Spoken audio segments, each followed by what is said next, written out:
So welcome to Epic Begins with One Step Forward with your host, Aurora Winter, and the one and only Xander Sprague.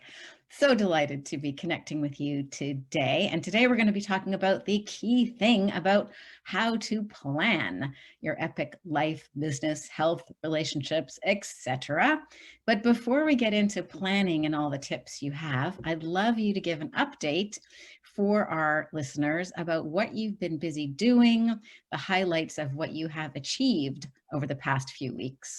It has been momentous, to say the least, because I completed my 6-year journey on Friday, which is graduate school, 3,000 hours of internship, and on Friday, I am delighted to announce that I passed my professional clinical counseling exam, and now I am just waiting for the state of California to verify the results and send my license, but I don't foresee any reason why that won't happen. So this particular epic journey that I've been on, that I've been dreaming about, has concluded. I am now licensed. And I hear you aced the test in spite of the fact that you were worried if you're going to pass it or not, but you aced it. I did do well, thank you. Yes, I studied very hard for it. I mean, that obviously is huge. And one of the things that's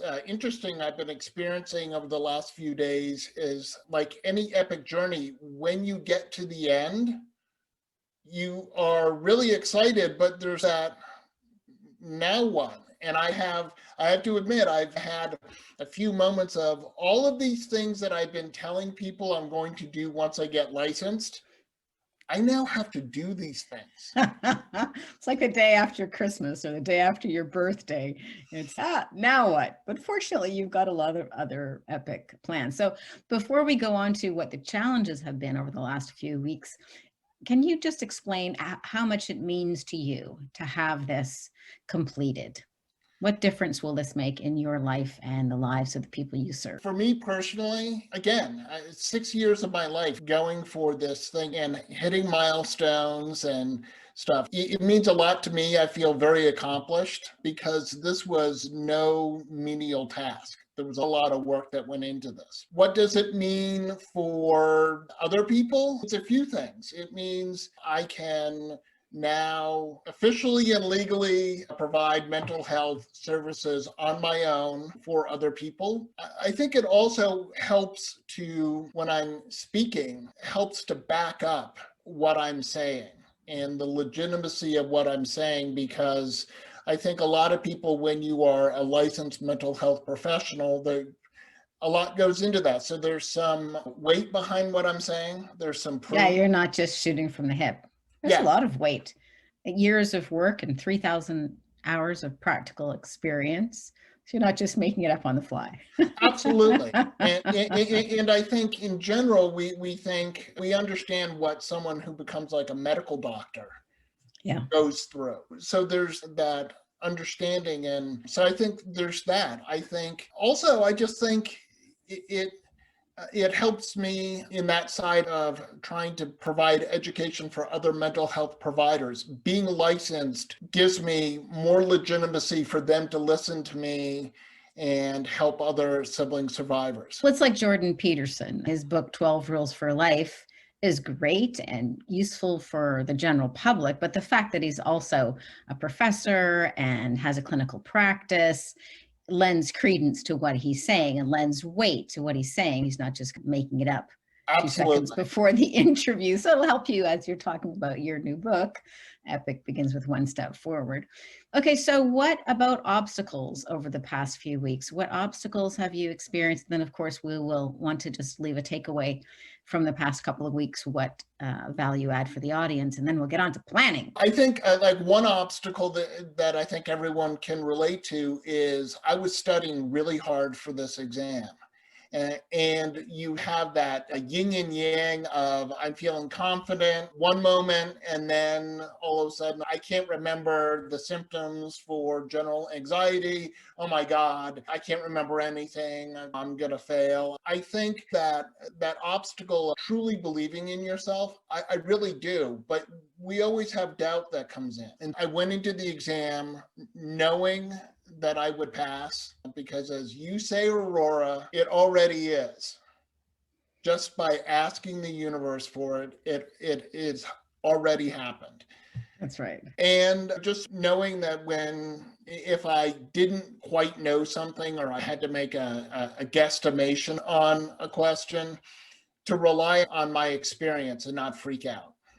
So Yeah. there was that. Having completed that this week, these last few days, I don't have my exam as studying for my exam as an excuse not to be doing the work I need to be doing for Epic Begins with One Step Forward. So all of a sudden I have all of this additional time. And what am I going to do with it? And I have to say that by and large, I've been really good about getting stuff done, but I realize I need to create a little more structure for myself so I can push this even further forward. Oh, so we're in a perfect spot for you to be talking about planning. Then you can implement it and tell Absolutely. us next week how it went. How timely. How timely. We teach best what we are learning and what's important to us. I want to celebrate and acknowledge you because you decided to launch your new book and your internationally recognized speaking career during the pandemic and while you were also finishing this degree. And you said, "Lo, I'm not going to put these things off. I may be a little slower than I'd like. I can't control the pandemic. I can't control what's happening with the events being canceled. And I do need to put in the work, but I'm not going to play the when then game." So I want to celebrate and acknowledge you for that. Because I know it's been tough sometimes. You've been torn. You want to work on your new book. You want to work on your speaking, but you could not afford to not pass your exam. Absolutely. and kept reminding myself that passing my exam, getting licensed, is part of my business plan. So I am not taking away from my business. I'm simply I was concentrating on a different part of my business that was equally as important. I think that's a really important thing, is when we're on an epic journey, there are multiple parts of that journey. And they're all important, but sometimes we have to prioritize. And we have to say, I'm going to be doing this part of this for this long, and then I'll move over here. Now I have more time to work on the book, on the speaking, on creating more program material. That's right. It's cool. So hang on one second, because I don't think these are working. Can you say something? I guess they were working. All right. I was just like, is this working properly? All right. Thank you for that update. Super proud of you. Congratulations. Now, Epic begins with one step forward, and one of those steps is planning. Absolutely. So what tips do you have about planning, which is something that you just mentioned that for yourself, it's very good to have a schedule, and it's something you are going to be leaning into, doubling down on now that you've passed your exam? Absolutely. I spent a lot of time this week thinking about, like, how am I going to share with people, like, the plan, right? It's all great to sit there, and the chapters in the book are great, but now it comes down to, let's put some where the rubber is going to meet the road, as it were. And I think we can't do any journey. We can't do anything without having an understanding of what we would like to achieve. So I think the first step that you really need to do is start by writing out what it is that you'd like to achieve. It's amazing when we can think about stuff, but when we start to put it down on paper, it becomes real. Exactly. Or And if you're typing, I'm old school, so I said write it down on paper, but I think everyone understands. You start to put it down in some Word type format. And I would recommend that this week is a great week for everybody to lean into journaling and journal in the morning. Think about what you would like your life to be like a year from now. Think about who you want to be. Think about who you are. Think about what makes you happy, and just allow that to be informing this plan that Xander is going to give us the outline for. Okay. Absolutely. So I get a few steps here within this particular about writing down what you want to achieve. So think about the steps that you need to take to achieve this goal. Now, you probably don't know all of the steps that you're going to need to take, but there's some basic steps that I'm sure you could figure out for your own journey. There are steps that I know I need to take in order to be prepared for my book to come out and for me to speak in front of thousands of people around the world. But there are steps that are yet to be revealed to me that I need to take, but that's okay. Exactly right. Go ahead. Not having every single step figured out before you start is okay. In fact, that's really what you need to do. You need to start to take those steps forward and not worry that you don't know how every single step is going to go. Exactly right. Because as you go forward, it will be revealed. Absolutely. I'll just quickly jump back and say this 6-year epic journey I've been on, I understood some broader steps. I need to go to graduate school. I need to get my master's. I need an internship. I didn't know where my internship was. I didn't know what that would look like. I didn't know how graduate school would go. I need to get licensed. How am I going to study for that? I didn't have those steps, but I still had the bigger goals along the way, if that makes sense. You had the rough plan. Okay. I did. And that comes down to it. What is your preliminary plan? Understanding that your plan is probably going to change, and that's okay. It's like everything is twice created. So it's your blueprint. And Absolutely. when you build the house, it'll be different because you'll be like, I think I want an extra bathroom, or let's have marble here instead of Right. tile. Exactly. Or I really need a window here.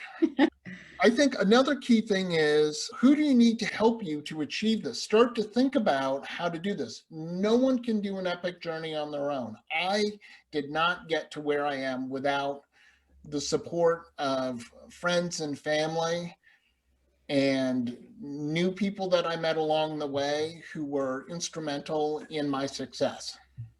Exactly right. It takes a team to achieve those epic goals. Right.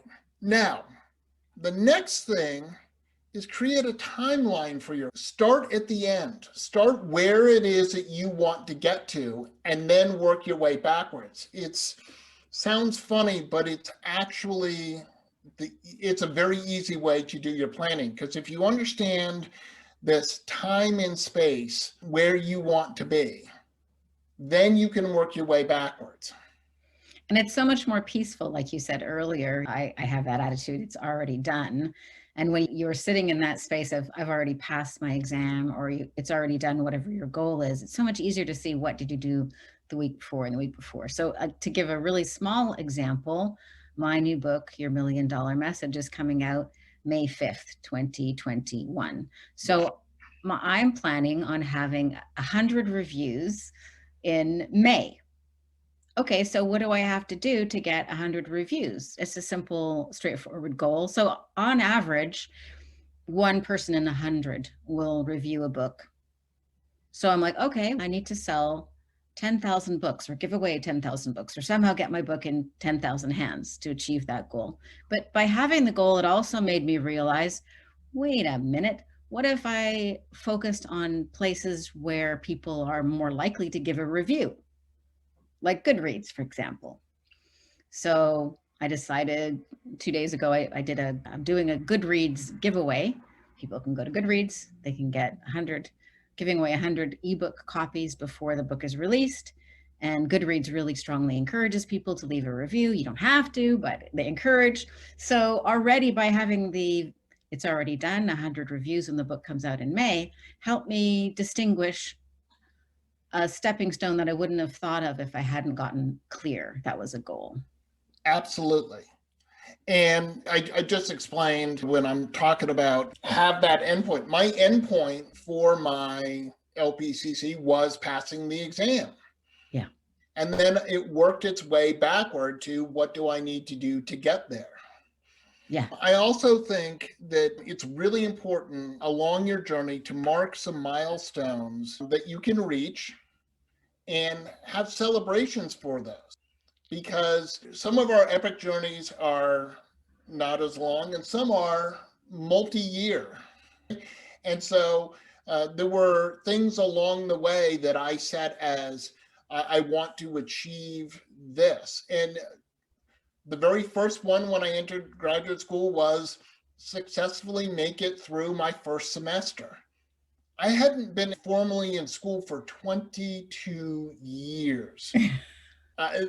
Understand that I certainly knew how to study. I spent the first 22 years of my life doing nothing but being a student. However, I hadn't formally done it. So when I went back to it, I had to get those muscles back into shape. So that first milestone I set was just make it through the first semester. And that was really smart that you did that because A, that's the highest risk period of time. That's where a lot of dropouts happen. But also then you could congratulate yourself. Hey, I made it through the first semester. Right. Instead of this multi-year goal feeling like. And when you know that you're on this sort of it's a long journey that you're on, you do have to have those places where you do get to celebrate because it makes you feel good. It helps you along the way. And then when it gets hard, you have a place, not like I have to save celebrations for 6 years until I pass my exam. That's a long time to wait for celebrating me. Yeah, that's not Xander style. Not at all. And so breaking it into bite-sized pieces helps to keep the celebration alive and the triumph each step of the way. Absolutely. And even better, set a reward for yourself for achieving that milestone. Did you give yourself a reward for passing your exam or for sticking it through the first semester? For passing my exam, this is my goal, my getting to gleefully jump around and say, I did it. Absolutely. I made it through that first semester and I had some headphones that I wanted. But I held off until I got done, and that was my reward. Well, that's nice. It doesn't have to be something like buying a new house or getting a new pool. No, I do know that you did both of those things recently. I did. Getting the headphones. But I agree with you. Like when I went back to school in my 50s to get my MBA, that first semester was like a killer. It was like all these kids are like lightning speed on the Excel. And I was like, where's the button to turn it on kind of thing. And exactly, how do I log onto the Wi-Fi? And so good for both of us for being lifelong learners. Absolutely. What's another way for people to keep their goals top of mind? That comes to my next point, which is create a vision board that has all of the things that you want. There is such power in a vision board. And if you don't know what a vision board is, you can use a poster paper. And I cut out pictures and phrases that I may find in magazines or words that have meaning to me that I'll type them out. And I put them all up on this vision board. And then you put it someplace that you're going to see it every day. I had a vision board over my desk. So as I sat at my desk, I could see my vision board. I could see the things that I was proclaiming to the universe that I wanted. Nice. And don't limit yourself. Go big. Go epic. Go Maybe epic. Next week you can show us your vision board, unless you I got to make a new one, Aurora. Okay. I had one from a couple of years ago, but I clearly have to make a new vision board. I think so, because things have moved on. And just a little tip, like I had a vision board when I was moving around a lot, when I was living in Italy, and then when I was traveling. And what I did is I just put it inside of a plastic piece of paper like this. Yep. These are my media sound bites, by the way. And then I had all these pictures and I could put them in a carry-on suitcase. Yep. So your vision board can be something It doesn't portable. have to be huge, but sometimes that big 12 by 24 poster board or whatever is helpful, because then you have lots of room to put up pictures and phrases. And some people will just put stuff up randomly, and other people will organize their vision board for the different areas in their life that they're looking for change and achievement in. Do you recommend one way over the other? I think it's personal. Some people really have it all organized, and other people, the hodgepodge, because it makes you work a little harder to find that phrase. Where did I put that phrase? And then you see something else versus I'm only looking in the upper left quadrant because that's all about my book. Or It's very interesting. You're inspiring me to do a fresh vision board also, because it's been a little while. Oh, Siri's decided to get in the action here. Turn that off. Because we really are aiming creatures. And there's something about setting a plan, setting an intention, and then when you capture it in something visual, it's like we are aiming creatures. The neuroscience of how our brain works is you've told your brain that's what I want, and then it will find ways while you're sleeping or walking the dog to make those things actually manifest and happen, and it'll show you a better way to do it because you have visualized it. I don't know, when before you were intending to have kids, when that wasn't on your radar, you'd probably never see pregnant women or women and men rolling a kid in a stroller. But as soon as you think about, oh, let's have a baby, all of a sudden they're everywhere. Or you think, oh, I'd like to buy a Tesla.